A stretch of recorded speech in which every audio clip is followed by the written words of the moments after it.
Okay folks, Question Everything Truth Assassin back with you. So this is the best that I could get her. You know, I first sprayed the heck out of it with this disinfectant, wiped it down with some trusty shop towels, did about 3 coats of that, but that didn't quite get all the furry fuzzies out. So then I went with the Lysol sanitary wipes, used about 10 or 20 of those bad boys on it, and that really got all the thick fur, thick mold out of there. But still, this is the best that I could get it. Hopefully the mold doesn't grow back.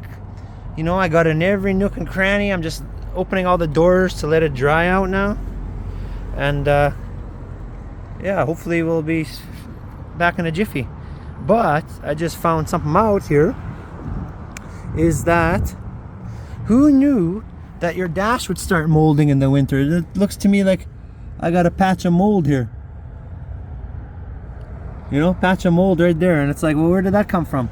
Probably because I have my I put the tinfoil sun visor up every night to keep the heat in, and there's always moisture on my windshield that I have to wipe down, and that's the only thing I can think of where the mold's coming from. But who knew that all this stuff would start molding van life in the winter? You know, this is a learning curve for me.